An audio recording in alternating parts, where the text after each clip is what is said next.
What's up, world? Welcome Hello. to the what? I said hello, everybody. Say what? Say what? Isn't that how we're supposed to begin this conversation? Unofficially, it's gonna become a thing. Everyone says "say what" right when we start. Yeah. Yeah, Say yeah. what? Man, thank you for tuning in. To spend a little bit of time with us, recapping the sermon like we always do. I don't even know if I call it a recap of the sermon. That's not a faithful way to say it. We take the sermon that happened yesterday, and then on Monday we have a conversation about it, giving a brief overview, but really asking some questions, going a little bit deeper, asking your questions. If you want to submit those, you can do that all the time at mynextbeststep.org. A couple housekeeping things before we get started. For those of you who are faithful and you watch the premiere every single week, you're not going to see it for a couple weeks. For the 28th of December and the 4th of January, we will not be recording a Say What podcast because the three of us and anyone else that might typically be here, say what? We're going to be resting. And you should rest too because 2020 has been long. We're going to be resting, kind of reevaluating all kinds of things as everybody does in the new year anyway. But we'll be back. Fear not, we'll be back in January, better than ever. Fear not. So the 28th and the 4th, you're not going to see. Fear not. We have not left you. We haven't left. We are always here for you. You'll still be able to, obviously, we'll still have sermons, services those weekends. We're just not going to dive deeper into them in this time. So that's that. Yesterday, Pastor Scott preached a fiery message. Fiery. I thought it was fiery. I thought it was good. There was a fireplace behind me. That's true. Yeah, there was a fireplace behind you. No, I just thought Pastor Nathan said it was fiery too, but I'll just say for myself that I thought I don't know, there was something about the simplicity of it, even in the gospel, like you mentioned the week before, I had talked about how big the gospel is, and I think that's important, but it's kind of a paradox. It's so big and yet it's really simple. It's all about love. Everything that we do, the good news we've received is all about love. So your message was that love is good news. Can you tell us a little bit about, for anyone who didn't watch that yet, they can obviously watch it here on YouTube, but what did you talk about yesterday? Love, obviously, but love, Christmas, Jesus. Yeah. First of all, for those that didn't watch it, what's your problem? You should go watch this thing and just push pause on this one. Go watch the message. No, just kidding. We're in a series called Good News. And so it's a bit of a blend of you kind of answering the question, what is the gospel? What is the good news? Along with some Christmas and Advent kind of themes. And so my attempt yesterday was to talk about love. And there's, like you said, there's no greater news than love.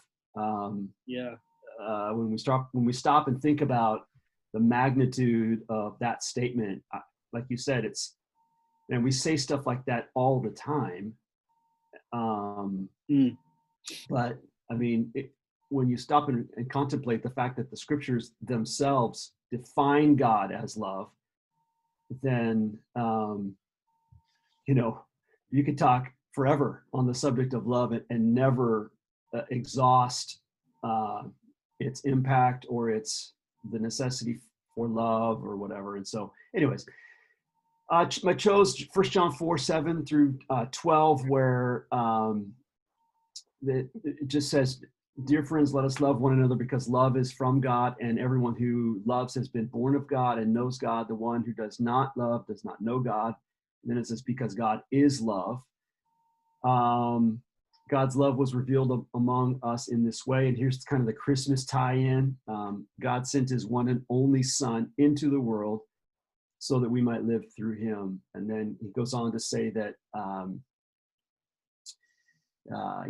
talks about he loved us and sent his Son to be an atoning sacrifice for our sins. And then we are to love one another in that same way. So very, very, very familiar passage, probably to a lot of our hearers or listeners right now. Whenever we talk about love, that's a go-to passage. For obvious reasons. So, I just, is, uh, Advent is all about remembering that there was a long period of time that the people of God were waiting on the promised Messiah to come. Mm.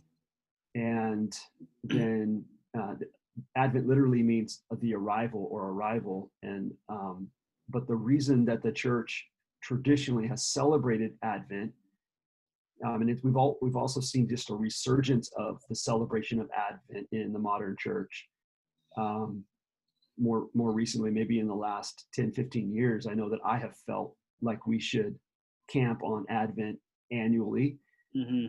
Because the tradition is that just as the people of God were waiting for the first coming, that we too are waiting for the second coming of Christ. And so there's that parallel there. And it just reminds me that we have a God that's faithful. He's true on his promises, just as he promised to come in the form of the Messiah, the one that would take away the sins of the world. We too have a God that will keep his promise to return to take his church home, to be forever with him in heaven and on the renewed earth. And so, man, if that doesn't kind of give you hope, especially at a time like 2020, we need something solid we can kind of rest our hope on for our lives and our futures.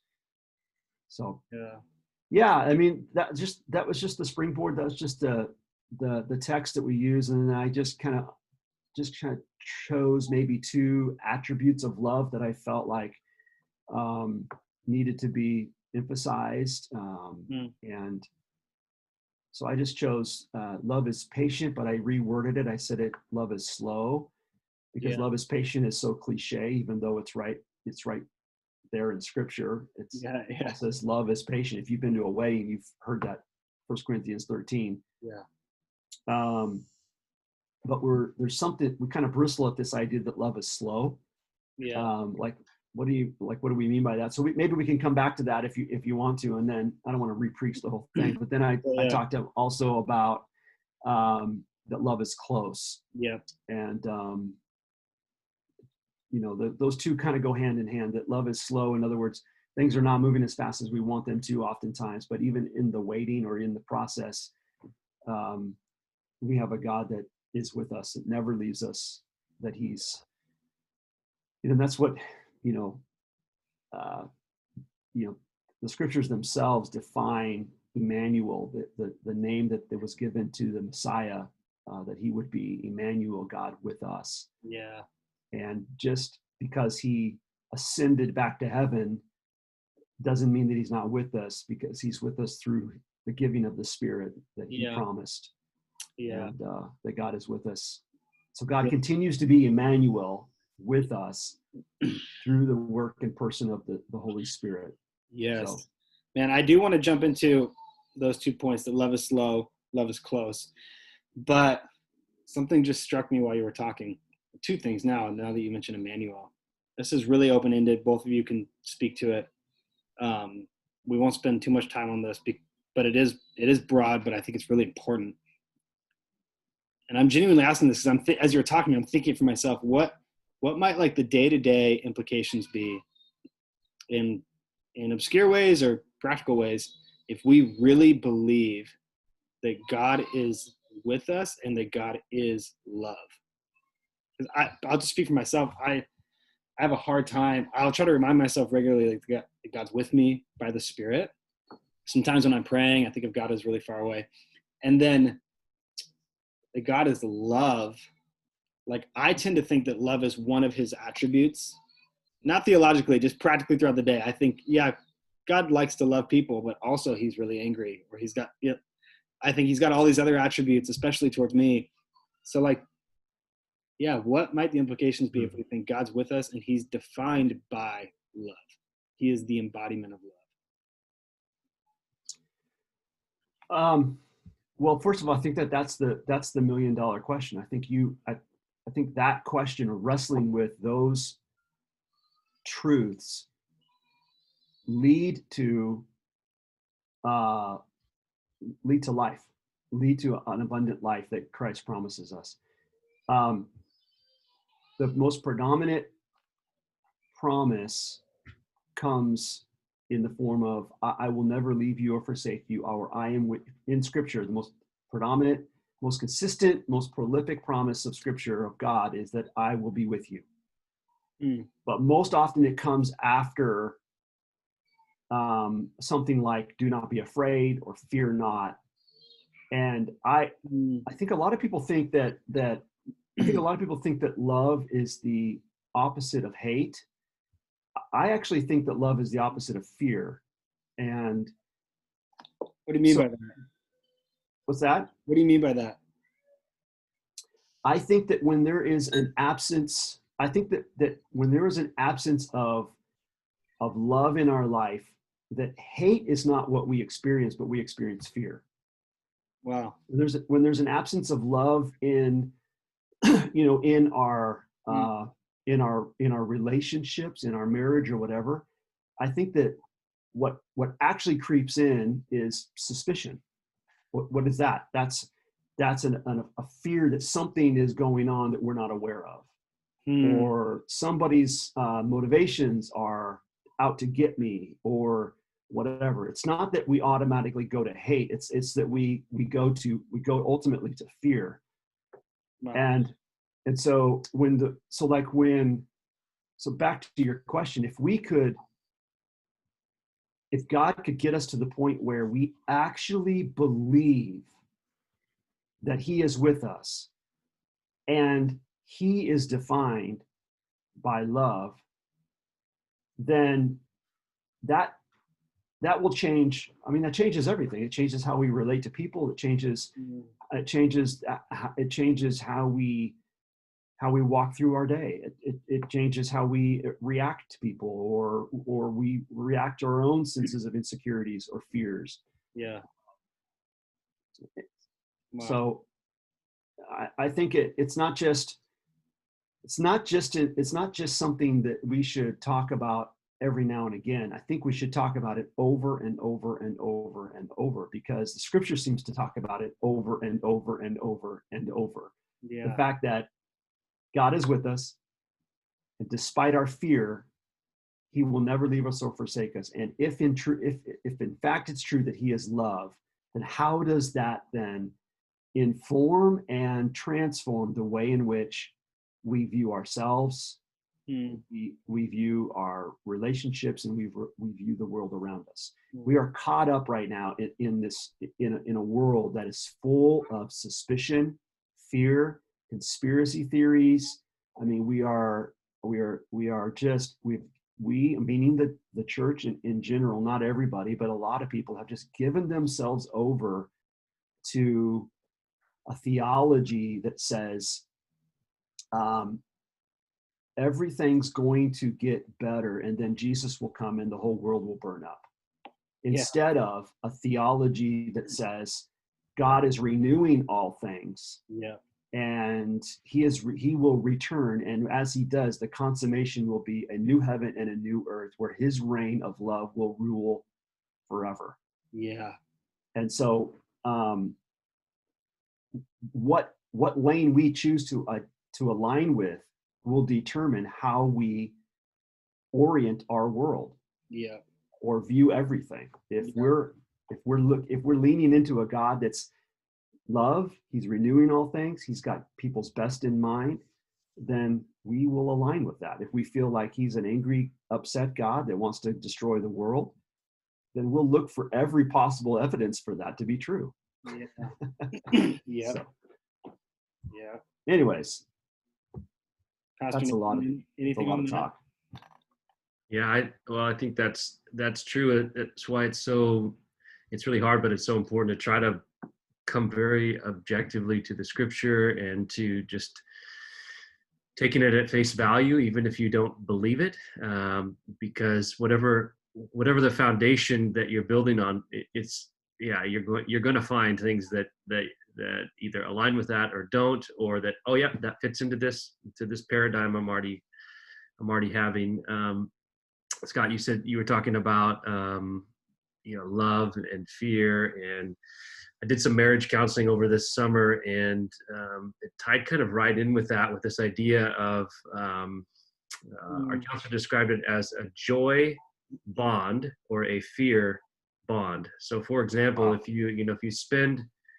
if too much time in a relationship goes by without those connections of joy, the longer the gap goes in that time of joy, that's when fear comes in. Fear can come in all sorts of different categories. Inadequacy, I'm not enough, or yes, he or she really doesn't love me. And if you place that, like, now just take it out of that context and just say your relationship with God. If you don't really believe that he loves you, and that begins to inform, well, he probably doesn't really want to spend time with me, or I'm not worthy of his time, but spending time with him brings me joy. And the longer I go without that joy, the thing that's going to creep in is fear. And then that's going to start informing how you act, how you live, how you think, how you treat other people. And so that just, you saying that just sparked that, that reminder of if joy is missing from any relationship for too long, that just opens a gap for fear to come in, and then fear begins to inform how we live and interact. And just being reminded of that's really powerful. And it's not exclusive to the marriage relationship. I think it can be any relationship, and certainly a relationship with Jesus, where there is that kind of the ominous thing about him is the all-powerful part, right? Yeah. Sure, yes, he's everywhere and he's all-knowing, but oh my gosh, he's all-powerful. What does that even mean? Well, that power is actually his love, but we sometimes get that convoluted with wrath or something. I was thinking the same thing while you were talking. Like, I get that way with my relationship with Jesus. Like, if I feel like there's been a gap in the relationship, my response to that is fear of what he's thinking of me, or how he'll respond when I come back to him, or whatever. Man, that's such a simple truth. That's really deep. That's huge. Scott, your first point yesterday in your message, like you mentioned, was that love is slow, and there's a lot of good in there, but something that stuck out to me. Can you say more about the 3 miles per hour? Yeah, I was just looking for a way to give people, kind of a visual or something to hang their, an image on, and I just figured, we probably, the average stroll when we're out for a walk is right around 3 miles an hour. I mean, I don't know what I thought that might be it. Yeah. Yeah. I think I kind of moved really quickly through that. And I just wanted to, I wish I would have taken a little more time to kind of build that metaphor out a little bit, but here you go. A lot. Yeah. Right. Where's yours? Yeah, a lot of us get really frustrated with the speed of God. We feel like things are not moving as fast as we want them to. And that's true with, and we blame God for everything not moving as fast as we want them to, whether it be our, financial life, our relational life. Lots of people want a relational status to be one thing that it is not. And so they just can't wait for that to happen. And so I just wanted to just encourage people that the things that we really value the most in life really kind of come slowly. The things that we look back now and we go, man, those are treasures in my life. Whether it be something that God has done in our heart, or a relationship that was cultivated, or whatever. Most of the good things in life don't just happen like that. I mean, sometimes, something out of the blue will happen, and it's life transforming. But most of us, it's just been slow, and it's us walking with God over a long period of time in the same direction. Making step after step after step with God, and then we look back going, oh my goodness, like, God, thank you for where I've come and what I've learned and all of that stuff. And so I'm holding back laughing because this is my confession. Like, I think it was yesterday, maybe the day before, I made the mistake of, Cambria was making something in the kitchen, and I told her that that'll taste better if you turn the heat down and cook it slower instead of trying to cook it so fast. Yeah. And I didn't really realize what I was saying in the moment, and I got in trouble for that. But yeah, when you said that, I was like, yeah, slow cooked meals are so much better. slow cooked meals, and the illustration I used in the message was Stacy has this recipe for these amazing waffles, and I didn't realize how much was involved in making this batter.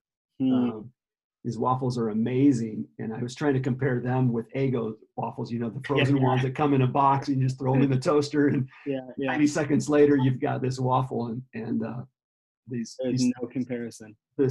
These waffles that Stacy, we ordered some for a family dinner, and they come, you know, like she made the dough or the batter or whatever, and just there's all this process and stuff in there, and they are well worth it, but they take time. And so your analogy of, we understand this when it comes to cuisine, we understand it when it comes to relationships that really, like friendships that really mean the most to us. So usually the ones that have stood the test of time, they've been through hardship, you know, and they just there's just no way to go deep with God or with people or in your own life fast. It just takes time.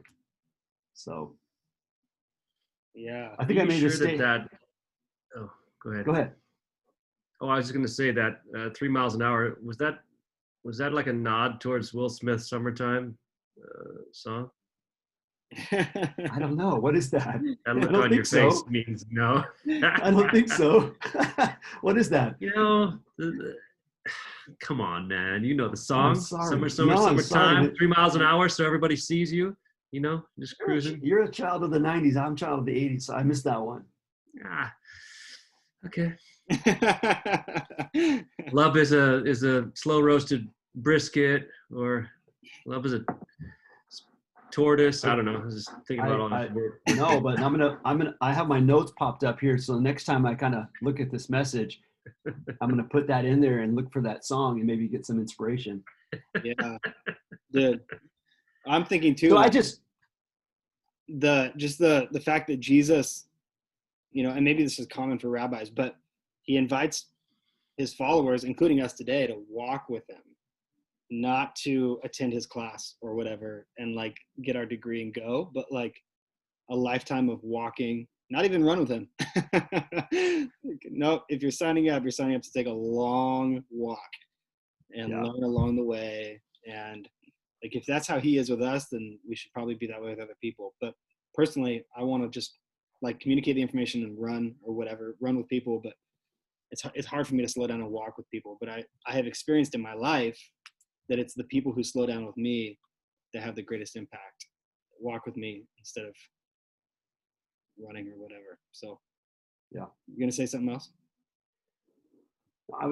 I mean, my own observation in my own life, and through kind of having a front row seat to so many people's hurts and kind of deep, big stuff that goes on in people's lives, is most of the time we don't question the character of God when things are going well, or when God is, when we feel like God is moving in our lives and we're experiencing his, you know, the answer to our prayers in the past. Most of the time the character of God is suspect when things are not happening the way we want them to, or as fast as we want them to. And I was just I made this statement. I'll try to see if I can find it here. I just said, so many Christians equate a season of waiting with an unloving God.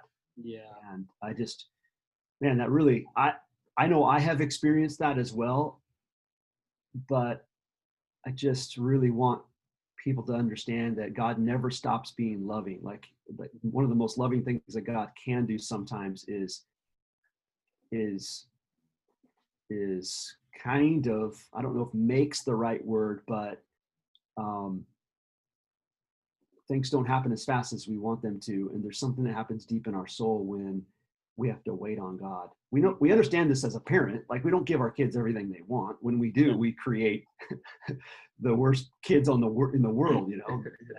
So we kind of understand that to be a good parent is to you know, help our kids understand patience and learn to grow in that. So I know, you know, God is loving all the time, never stops being loving. Yeah. Yeah, you said also another statement about God's timing, and that's like God moves at the speed of love.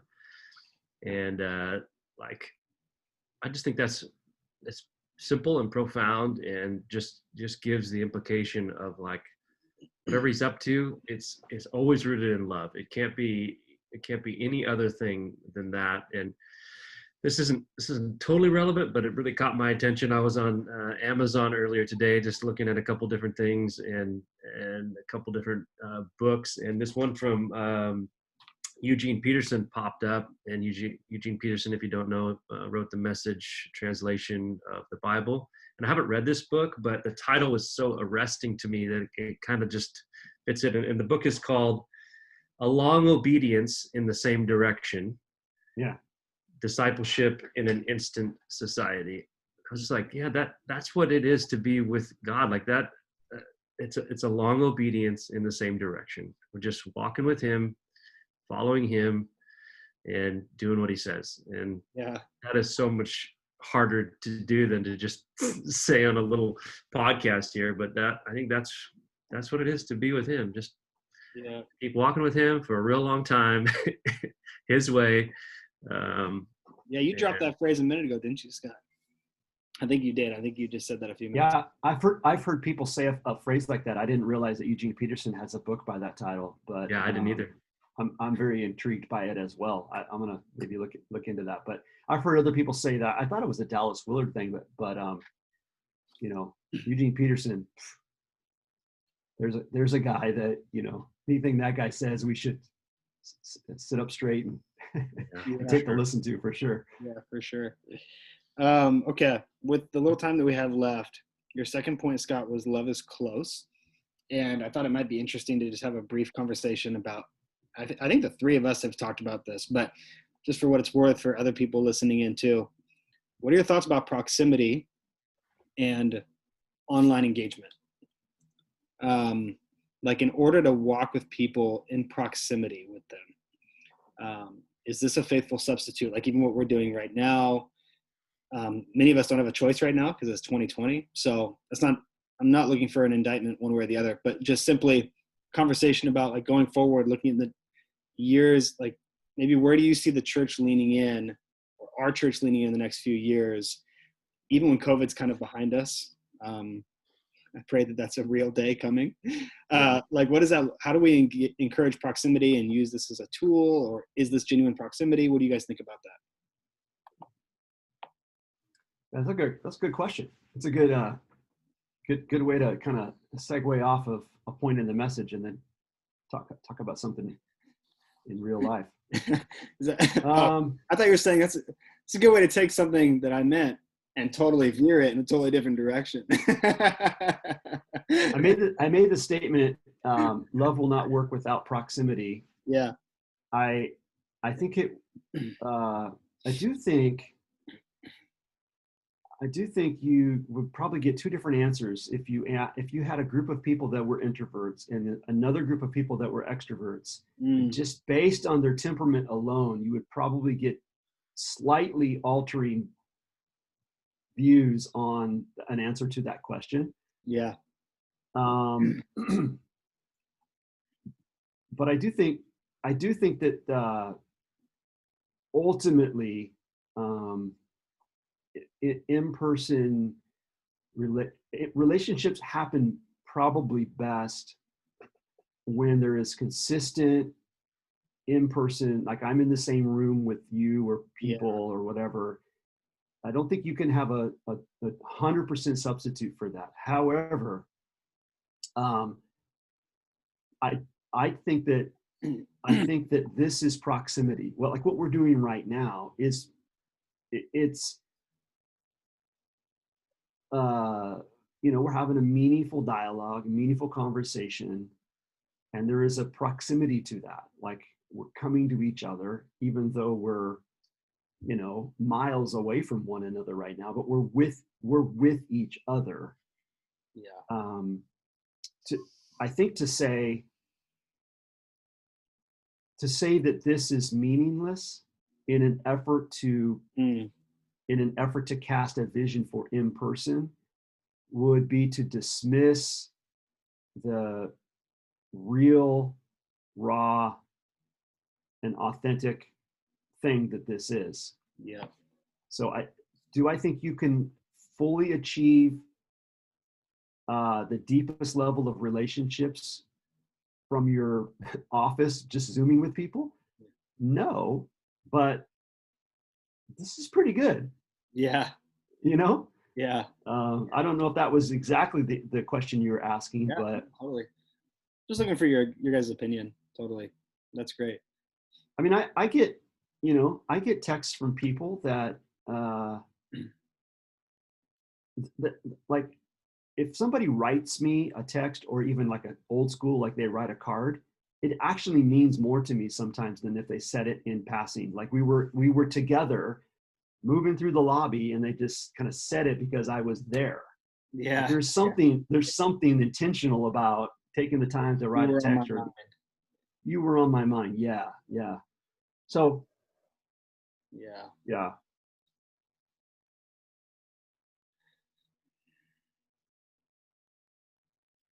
You're muted, mate. Unbelievable. But it was yeah, I wish I knew what I said. It was so profound. My mind blew and then I forgot what it was. No, I really like that perspective of it's hard to give a once and done, statement in terms of the best way people connect. But yeah, if I had to say it, it is really hard, because even an introvert likes some people and wants to be with those people. You know what I'm saying? But yeah, there isn't a substitute for that. But that's not to say that this isn't meaningful. I have friends that live all over the country, and a phone call or a FaceTime with them could just fill me up. Yes, we talk about, hey, when are we going to go on an adventure together or whatever? But so there is that.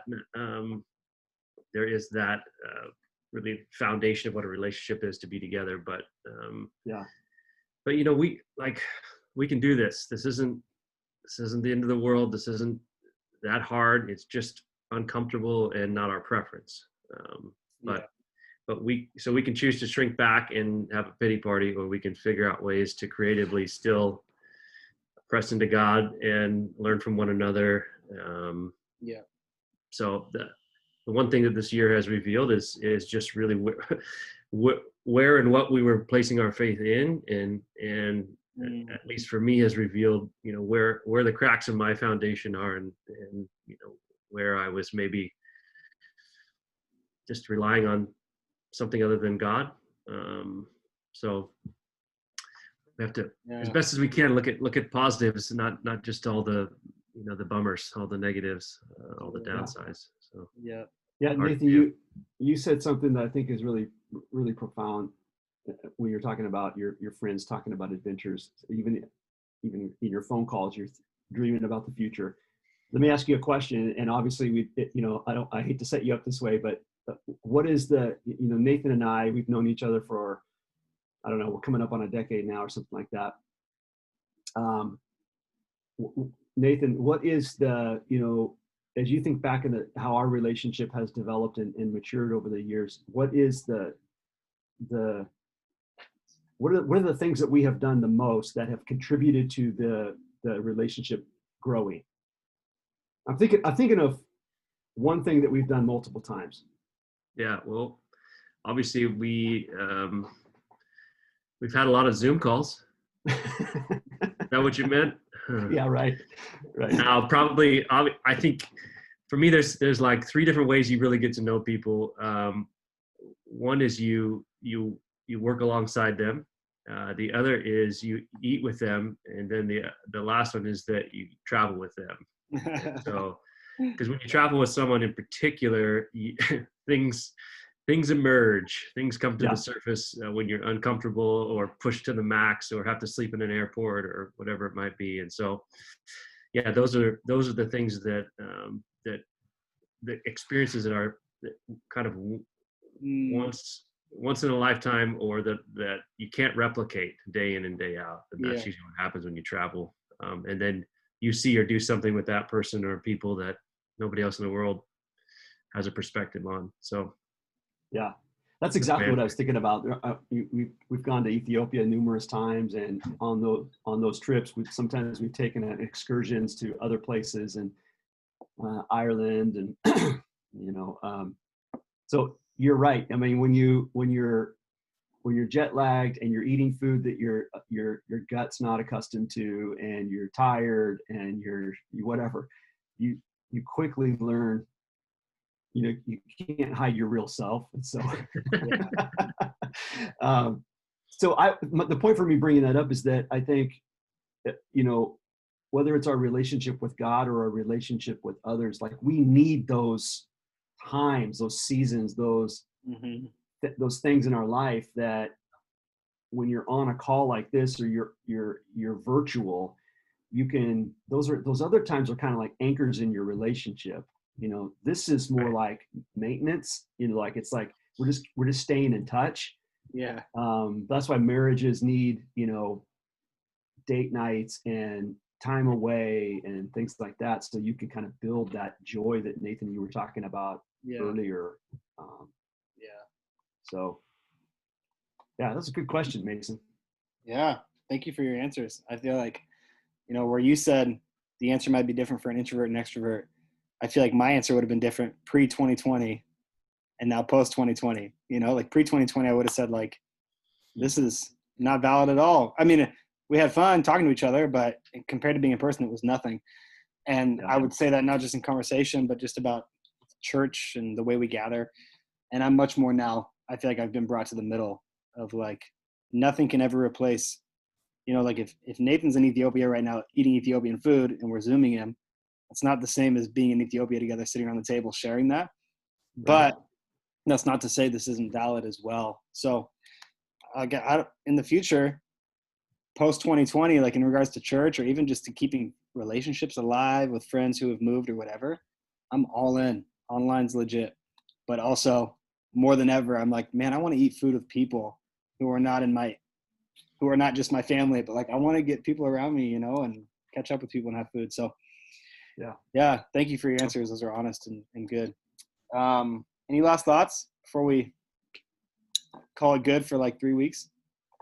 No, I mean, let me just take a moment, and Nathan, you can have the last word, but I ended my message by just acknowledging kind of what you were just talking about, Mason, that 2020 has been a year that none of us predicted and didn't see coming. And let me just say to all the Brook Lake people that, I'm just really, I know I can speak for all of the team, Pastor Nathan, Mason, and others, that we're honored to serve you and be a part of what God is doing here in the 253 and as far as Ethiopia. And we're not just your leadership, we're also the recipients of your love and generosity, part of the family. So we're praying and hoping that 2021 will take a turn and be different for a whole lot of reasons. But I'm proud of you. Thanks for being the kind of church that just rolls with it and is hopeful. Yeah, I have to clear one thing up, because when I made a reference to a Will Smith song, it's been playing in the back of my head now for a while, and I had to fact check myself, and the lyric is 2 miles an hour, so everybody sees you, not 3 miles an hour. So shoot. Yeah, I fact checked myself, and I cleared it up. Please forgive me. I misquoted. That's a bummer. Very, very, very important lyric in the song. So anyway, man. Well, I'm glad you clarified that. That definitely will not work in this message ever. Do you even know hip hop, bro? Are you talking to me? No. I'm not. No, he knows the answer to that already. You know what? Oh, man. I've known you long Oh, I enough. know. I've known My you long brain's enough just a little to fuzzy. know that you know. So I'm not even gonna push you. You're forgiven. You know that I know about what? No, Hip-hop? no, no. I know. I've known Nathan long enough now to know that he knows about these Nathan things. knows about Hip hip hop. hop. Yeah, he does. He knows about hip Oh, hop. He knows yeah. about the good '90s movies. He knows. So I knows? got grace for you for getting that one wrong. And for what it's worth, I had no idea what you were even talking about. So everybody, You know, I often forget that Will Smith got his start, you know, singing and with that one sitcom that he was a part of, Fresh Prince of Bel-Air. Was that what it Yeah, was? right. Of course. Wow. yeah. I got the jingle in my head. I don't know the words. Figured as much. Why don't you sing people out with the Fresh Prince theme song? Yeah. Everybody, thank you for joining us. We will be back. Second, I probably should have had this date in front of me. Let me pull up my It's calendar. Monday the 11th. Monday, The 11th. January 11th. We will be back to having this time, whatever this time is. And we're really glad that you joined us. So thank you for being here. We love you. Merry Christmas. Love you guys.